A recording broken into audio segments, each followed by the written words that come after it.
국가유일무역, 이것도 아주 큰 변화 중에 하나입니다. 국가유일무역.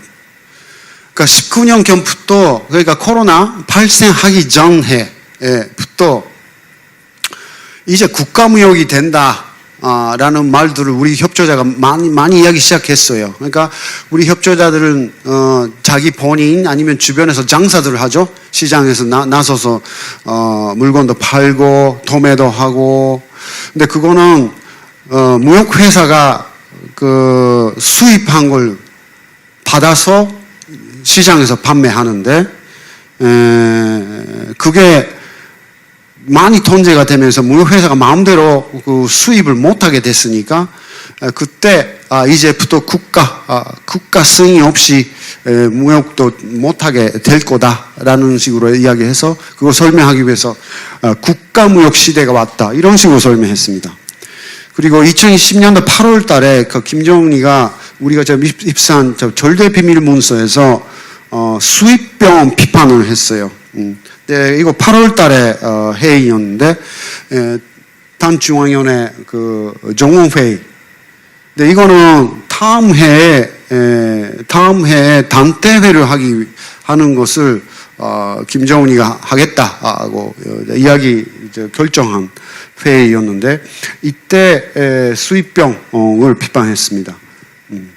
그리고 2022년도에 이거는 민주조선이라는 그 관영 매체 나왔습니다. 내각의 매체인데요. 최고인민회의 관료회의에서 김덕구 내각총리가 다음과 같이 설명했습니다. 대외 경제 부분에서는 국가의 유일한 무역체도를 환원복구하기 위한 사업을 계속 추진할 것이다. 그러니까 무역은 일제히 앞으로 국가가 할 거다.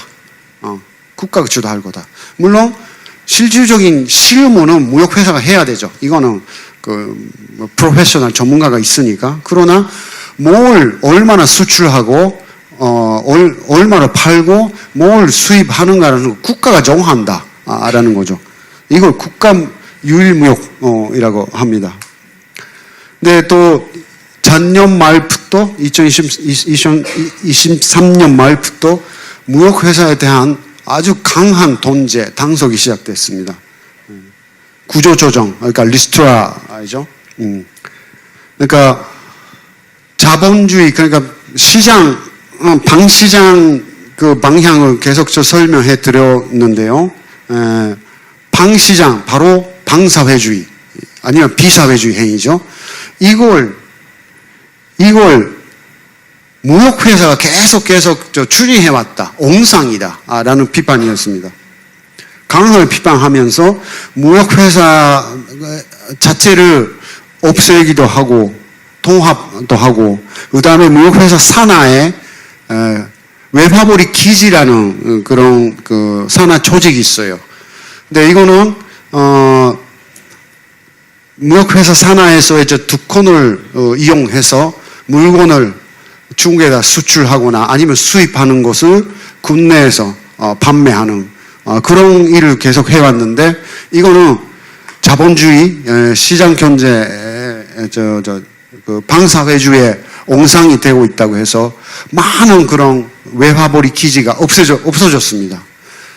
외화벌이 기지에서 일을 했던 말단 사람들도 일단은 좀 일부 두공을 가지고 뭐 괜찮게 살았다고 하는데 이제 그 탄이가 그런 조직이 없어지면서 뭐 맥주 공장에 다시 배치됐거나 뭐 다른 공장에 일반 노동자로 배치됐거나 하니까 이것도 절저하다라는 것을 느꼈습니다. 근데 결국 이런 무역회사가 돈주, 그러니까 신훈, 그러니까 그 부유층이죠. 결택해서 북한 내에서 시장 활동, 시장 경제 이용해서 돈 벌었습니다. 근데 그거에 대해서 아주 강하게 단속을 하겠다라는 것이었다고 봅니다. 그러니까 목적이 뭐냐, 이런 국가 유일 목적이 뭐냐 하면 역시 중국 제품을 없앤다, 국산화 하겠다. 자급자족이죠. 그러니까 시장 경제 없앤다, 반대한다. 그리고 특정 기간, 특권기관의 예외, 통주의 근절. 그러니까 여러 권력기관 산하에 그 경제 단위가 무역일도 하고 그 다음에 유통일도 하고 해서 해봤는데 그거는 간부나 특권층인들이 특별한 권한을 가지고 운영해왔기 때문에 그래서 당속기관에서도 통제하는 거 좀 그 한도가 있었죠. 그리고 저 통주들은 그거에 결탁하고 그런 사람들하고 결탁하면서 뇌물을 주면서 또 개인적인 이익을 얻었었죠.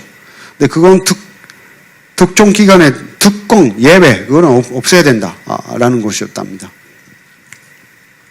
그리고 전체적으로 여러 무역이라든지 아니면 아까 좀 나왔지만은 그 쌀 질량 판매 여기서 생기는 수익을 국가에 돌리는 그런 목적도 있지 않을까 그렇게 추측하고 있습니다.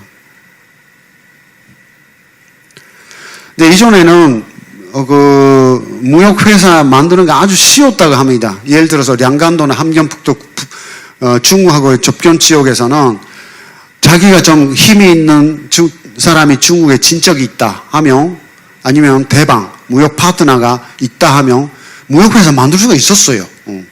이것도 못하게 일처리 못하게 했다고 합니다.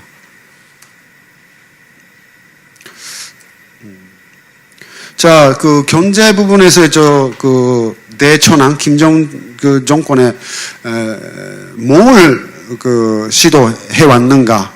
우리도 좀 파악하기 너무 많은 오래 시간이 걸렸지만은 정리하면 다음과 같다고 저 생각합니다. 중국에 대한 의존도를 절저하게 줄여야 된다. 근데 그것이 없으면 국내 제조업 선장할 수가 없다. 근데 어느 정도 그 국내 공장이 중국 상품이 없으니까 사람들이 그 국내산 구입할 수밖에 없죠. 치약이라든지 그 비누라든지 그런 뭐 일산적으로 필수품들은 중국제가 없어졌어요. 그래서 국내산 할 수 없이 사용하게 됐고 그리고 질도 많이 이전에 비하면 좋아졌다고 합니다. 그러나 경쟁 상대인 중국산이 들어오면 또 바로 질수가 있으니까 중국 상품들을 수입 못하게 했다. 그리고 경제를 통한 역시 중국의 영향력 확대 이거에 대한 위기감이 있었다고 좀 봅니다. 그리고 수출입, 제조, 유통, 판매, 주도권을 시장에서 국가로 환수한다. 그리고 거기서 돈벌이가 되는 부분이 있으니까 국가가 수익을 창출하자. 그런 동기도 있었을 거라고 좀 봅니다. 그리고 아까도 말씀드렸습니다만은 칼로리 통치, 식량의 공급 유통을 국가가 장악하면서 인민을 통치한다. 그리고 네 번째, 시장 경제가 너무 그 코로나 행구 이후에 너무 빠른 속도로 확대되면서 이것 때문에 발생한 여러 통제력, 국가의 통제력을 이완을 회복시켜야 된다. 그런 권력의 의지가 보입니다. 다섯 번째로서 이런 시스템을 확실히 코로나 그러니까 팬데믹 생기면서 어쨌든 간에 국경 차단해야 되고 국내 유통 좀 막아야 되고 해서 그런 걸 이용해서 아주 강하게 추진했고요. 그리고 조금씩 시스템화, 체계화가 했다 봅니다. 근데 현재로서는 아직도 과도기이지만은 김정은 정권 입장에서 보면 어느 정도 성과가 있었지 않을까. 사람들이 좀 익숙해지기 시작했습니다. 이건 쌀은 먹을 거는 이제 배급과 그 다음에 양곡 판매에서 판매 이것을 기다리는 형상, 기다릴 수밖에 없는 형상. 그 다음에 장사는 앞으로 기대하지 못하니까 일단 출근해야 된다. 라든지 그런 게 점점 시스템화가 되고 있다. 재계화가 추진되고 있다. 김정수 정권으로서는 작년에 저 사람들이 많이 죽었는데 그 후에 반전됐다고 할까요? 조금 성과. 그러니까 그 인민통치이지만은 그런 차원이지만은 성과가 보인다라는 게 우리의 인식입니다.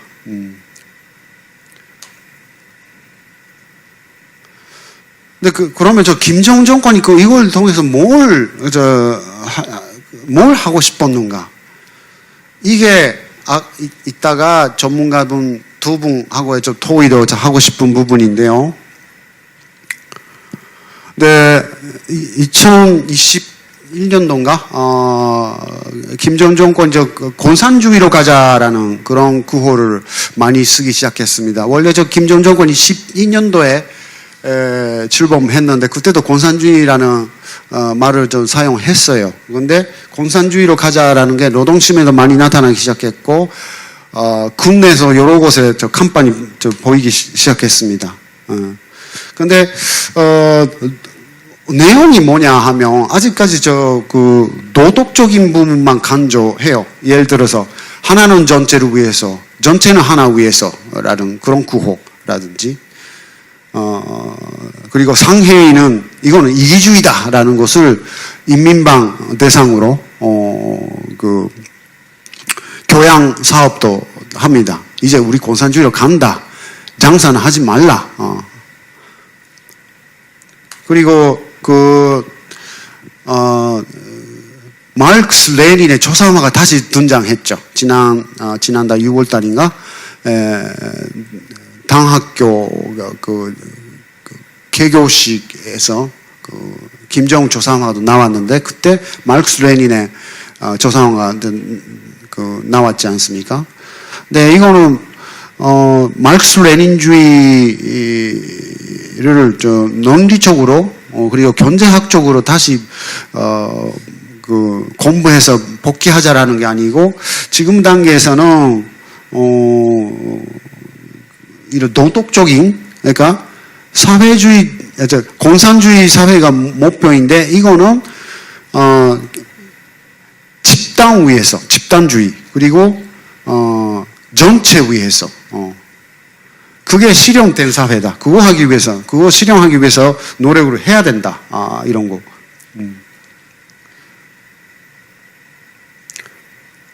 근데 거꾸로 무료 위로제는 무너졌어요.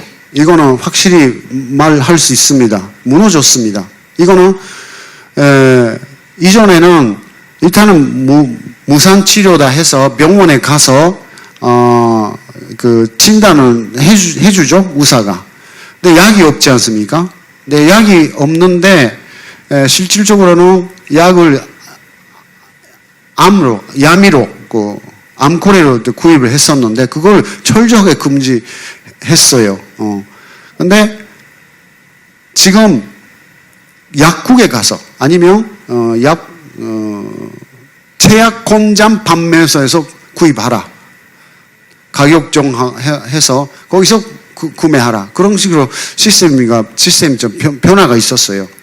그러니까 북한에서 계속 자랑해온 무상 위로제라는 것을 스스로 포기하고, 그러니까 당연히 그런 제도를 유지하기 위해서는 재원이 있어야 되는데, 근데 그거 확보하기가 좀 어려운 부분에서 어렵다면 약을 사용하는 사람이 돈 내라라는 하나의 좀 합리성도 있는데 그런 방향으로 가고 있습니다. 그러니까 자력갱생, 그러니까 아주 폐쇄된 공간에서 자력갱생으로 경제를 좀 운영하기 위한 새로운 시도, 새로운 뭔가를 김정은 정권에서 하려고 하는 게 아닐까라는 생각이 많이 듭니다. 그 대답은 뭔지 잘 모르겠지만은, 그러니까 김일성, 김정일 시대 때 사회주의 방식, 사회주의에 대한 선정 아니면 사회주의 체도를 복귀시키려고 하는 그런 차원이 아니고 새로운 것을 김 전 정권에서 하려고 하고 있는 게 아닐까 그렇게 생각이 들었습니다. 자, 두 번째 당한 이거는 많은 분들이 뭐 이제 그 뉴스 보고 그 쇼크를 많이 받으셨죠? 작년 12월 달 당 중앙위원회 정회의에서 그다음에 금년 1월 달 최고인민회의 김정은이가 연설해서 한국하고 같은 민족도 아니다. 동일을 안 하겠다. 적이다. 앞으로 자주 평화 통일, 민족 내단결 이런 거는 쓰지도 말고 없애라 라고 그렇게 선언했습니다. 근데 쇼크가 한국 분들은 많은 쇼크를 받았었을 거고 그 다음에 일본에서도 많은 사람들이 좀 충격을 받았죠. 와, 좀 북한이 지금 어디로 가려고 하나. 통일 정책을 포기한다라는 게 선대 그러니까 김일성, 김정일의 그러니까 선대의 유후하고 대립하는 부분인데 이걸 어떻게 하려고 그 해결하려고 하는가라는 여러 가지 의문점이 있었어요. 근데 이거는 뭐 보면 이전부터 뭐 징후가 있었습니다. 그러면 이건 좀 전문가분들 다 알겠지만은 뭐 19년도 그러니까 2월 달에 하노이 미국하고의 회담 결렬이 되면서 6월 이후에 그 한국에 대한 아주 심한 공격, 특히 문재인 정권 그 청와대라는 말도 쓰고 문재인 정권을 직접 그 공격하는 아주 강한 비판도 하고 그리고 뭐 있었죠 개성의 남북 그 공동사무소 그것도 폭파시키고 그리고 반동사상 문화 배급법, 평야 문화호 보호법 등 이런 법까지 만들어서 이거는 뭐 그 전문을 읽어보면 바로 이거는 반한류 법이다라는 게 알 수가 있습니다. 자, 여기서도 한번 또 육성을 좀 들어보도록 하겠습니다. 아까 소개한 그분 같은 분인데요. 당한천지, 공포천지, 당한천책, 공포천지에 대해서 금년 4월 달에 이야기 들어봤습니다. 소개가 좀 빨리 합시다. 그래요. 이번에 그 한국이 이제 같은 민족도 아니고 이제 통일 상대가 아니라고 했잖아요. 이제 그 관련해서 주민들 반응이 어떤지. 그래서 저희 그 때문에 난리가 아니다. 이 군부대들인데다가 일본도 다 없애라고 그래가지고 여기 애기 구할 나오는 군대들도 많았습니다. 학생들이니까 한국 드라마를 못 보는 게 하고요. 드라마랑 영화 같은 거는 저 때부자들이 보는 것도 평가대 집에 앉아있어. 날도 받고 한번 좀 회담도 하고 한동안 서로 막 다 잘 살겠다 생각했는데 갑자기 그러니까 사람들은 전쟁하려는 거지 아니면 한국이 잘 사니까 우리를 흡수할까봐 그런지 잘 모르겠습니다. 그 뺑기고도 온다는 거는 그게 뭔 소리예요? 뺑기 있다니까 이렇게 구석 쓸데다가 파란 색깔, 빨간 색깔 이런 거 지우는 뺑기 위에 꼭대기에다가 그렇게 칠하는 거 있잖아. 글자 지우고 그에 벼 쓰는 거 그거 뭐 얘기하는 거예요? 네. 주변 사람들도 뭐 통일에 대한 인식이 어때요? 뭐 위에서 통제를 해도 뭐 통일이 됐으면 좋겠다 하는 그렇게 생각하는 사람들이 있어요?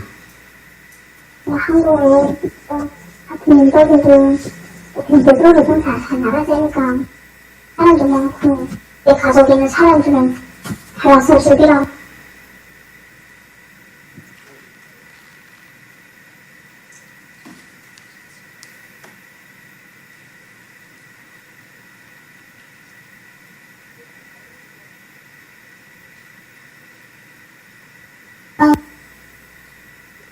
일이 터지고 발생하고 이러면 집 감옥살시키고 일만하는 것들 때문에 그냥 집안 깨물는 거고 교화 이런 식의 주민 반응이나 이제 좀 보고 어떻게 사는지 보고 좀 그랬으면 좋겠습니다. 최근에 이제 공개 통사를 했는데 그에 대한 이제 주민 반응이나 이제 공포심에 대한 이제 동향이 어떤지 그걸 좀 설명을 해주세요. 저는 세번 총살했단 말이에요. 지금도 대상자들이 많다지 않을까. 여기에 모든 사람들이 말 한마디 제대로 못한 세상이 됐습니다. 주변 사람들이랑 진술까지도 멀리 해야 되는 이런 세상이 됐습니다. 이런 일이 터지고 발생하고 이러면 어찌 가만히 시키고 웬만한 것도 있잖아요. 그냥 직원 깨물어 해가지고 교화 2년씩에 막 보내고요. 또 긴급 체크한 것도 또 생겨가지고요. 또 사건에 관련된 사람 보면 장소 상관없이 막 잡아갑니다. 그러니까 5분씩에서 다니기 어려울 정도입니다. 이게 위에서 딱 하라는 것만 하고 보라는 것만 보고 왜 이런지 모르겠습니다. 진짜 아주 잘못하고 잘못하면 감시에 걸리고 이랬지 모른다. 너무 안 지킬 거면 죽으라고 그러고 너무 지금도 지기 전에는 자수하라고 신고하라고 그러고 그런 체계를 꼭 만들어놨단 말이에요. 그냥 걸리면 죽습니다.